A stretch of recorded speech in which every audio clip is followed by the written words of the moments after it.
Hello guys and welcome to Product Review Hub. The product under review today is the amazing iPhone 13 Pro. Every time Apple releases a new brand of phone, we always look out for a better high-definition camera experience, as we've seen in the 11s, 12s, and 13 series so far. Apple packaged the new 13 Pro phone with updated cameras, a high refresh rate display, and a bigger battery along with other features that we'll be looking into under this review.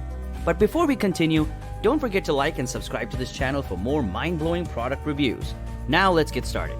I've tested all kinds of iPhones and I can tell you that the iPhone 13 Pro has the best camera and also the best battery life. The iPhone 13 Pro is also engrossed with high-end features, especially when you want to record ProRes videos. Although the iPhone 13 Pro has the same price as last year's iPhone 12 Pro, the 13 Pro is packed with so many features that we all have been craving for in years, comprising an A15 Bionic chip. If we look at the previous series of iPhone dating back to about 3 years, you'll notice that the word Pro is not always clearly defined, as it sounds more like a marketing term than an indication that it was more professional than any regular iPhone. But this time around, the 13 Pro served as a signal showing the difference between the Pro and non-Pro phones. Right now, I'm going to be showing you some major changes and selected features that make the iPhone 13 Pro exclusively different, also similar to other phones. The iPhone 13 Pro gets stronger. iPhone 13 Pro has this squared look like its predecessor, the 12 series, with a smaller notch, around 20% smaller than it appears on the 12 Pro series, but there's still a notch. It has glossy stainless steel sides and the back has any one of matte finishes, which could either be gold, graphite, Sierra blue, or silver. Under some lighting, the Sierra blue matte finish could take a different look and you would read it as light gray or Carolina blue.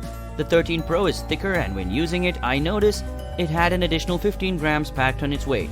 Our iPhone 13 Pro also has an IP68 rating for dust and water resistance with Apple's ceramic shield on the front. The high refresh rate on the 13 Pro is stellar. The 13 Pro screen is 6.1 inch. The interesting fact is that while using this phone, I noticed a brighter screen display, which Apple calls ProMotion. This means that the 13 Pro is the first Apple product ever to support such a high refresh rate.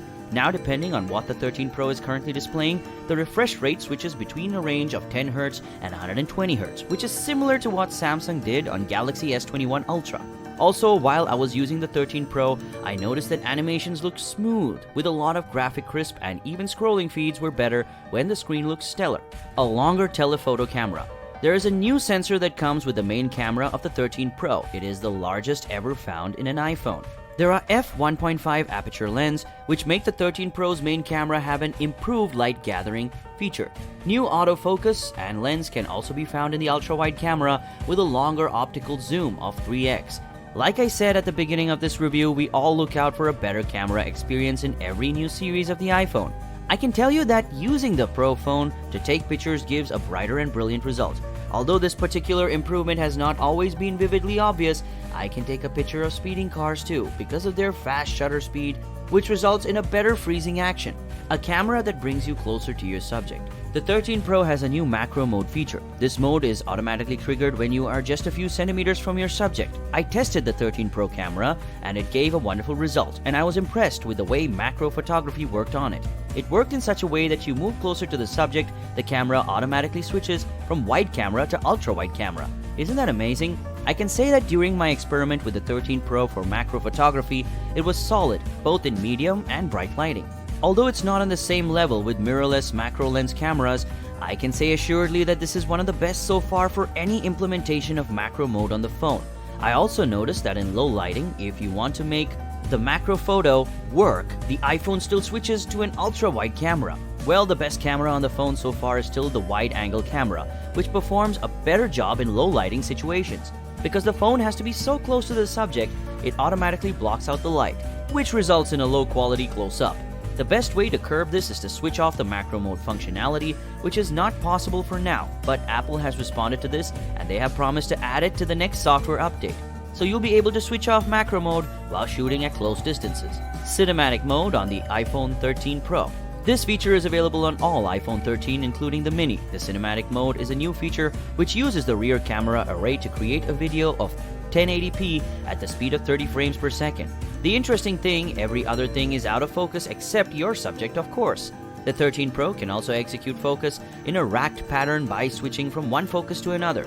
This is a cool, dramatic, and impressive effect. Just like we do for portrait mode when taking photos, the cinematic mode allows you to change the depth of field. The interesting part of this feature is that it allows you to choose who's in focus or even change focus point and aperture while recording.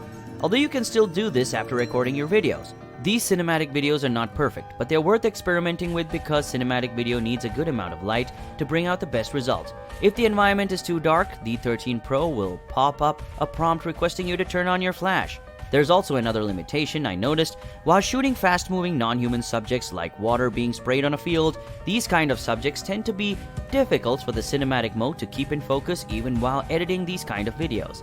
The control for the focus keyframe is so tiny, although it allows you to expand by long pressing on it as soon as you let go. It goes back to its initial size for now, and I'd suggest you don't depend on the cinematic mode for your good videos, except for fun, as regular videos are better for now. A15 Bionic Power has grades. Apple's new A15 Bionic chip powers everything. There are 5 cores on the 13 Pro model's GPU instead of 4 on standard 13 and 13 mini. While I was testing the phone, I didn't experience any issue or trouble with gaming, editing videos, photos, even when I had a bunch of apps open at the same time.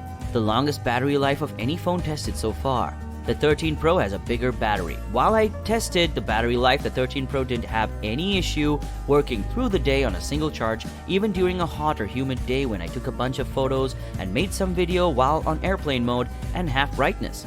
Although the Pro Max version could last up to 2 days on a single charge, the size of the battery is not the only reason for its great performance. A bigger part of the 13 Pro comes from the LTPO that adjusts the refresh rate automatically. Therefore, it can drop down to as low as 10 Hz from 120 Hz, using less power, unlike the 12 Pro and 12 Pro Max that have fixed 60 Hz. For a few days now, I've been testing all iPhone 13 models, and there are still some features I need to compare to give you a valid critique. But for now, let's talk about some other features. Many would agree with me that the iOS 15 on the 13 Pro is perfect. It includes a bunch of features, but the status quo is still not tampered with. There's a feature on the 13 Pro called the photographic style. It's available on the other iPhone 13 models too. This feature gives you the liberty to choose between default and standard iPhone look. There are 4 photographic styles available, which are cool, warm, rich, contrast, and vibrant. Apple stated that these styles are way more than just filters on your phone and can automatically make your skin look bright orange while you're taking a picture, and it bakes it into the file. Another interesting fact is that the 13 Pro is one of the first Apple products to support the use of the Apple ProRes video codec. While using this feature, video files are being optimized, and it's useful for those who use editing software such as Adobe Premiere Pro or Final Cut Pro. Sadly, ProRes isn't available for testing right now, but will be available later as released by Apple. Pricing. The whole iPhone 13 mostly matches the cost of the iPhone 12 Series Pro and Pro Max. The iPhone 13 mini is tagged at $699 for 128 GB of storage. The standard iPhone 13 costs $799, while the Pro starts at $999, and Pro Max $1,099. Storage. The iPhone 13 Pro and Pro Max come with 1TB storage option, which is the first time we're experiencing such an amount of space in an iPhone. While the other standard iPhone 13 and mini come with 128 GB, 256 GB, and 512 GB storage options. And that's it for today, folks. Thank you so much for watching till the end. I hope you enjoyed this video. What do you think about the new iPhone 13 Pro compared to its predecessors? Let's know your opinion in the comment section below, and don't forget to like and subscribe to our Product Review Hub, so we can help you make a choice on what products you want based on our reviews. Till next time, have a great day.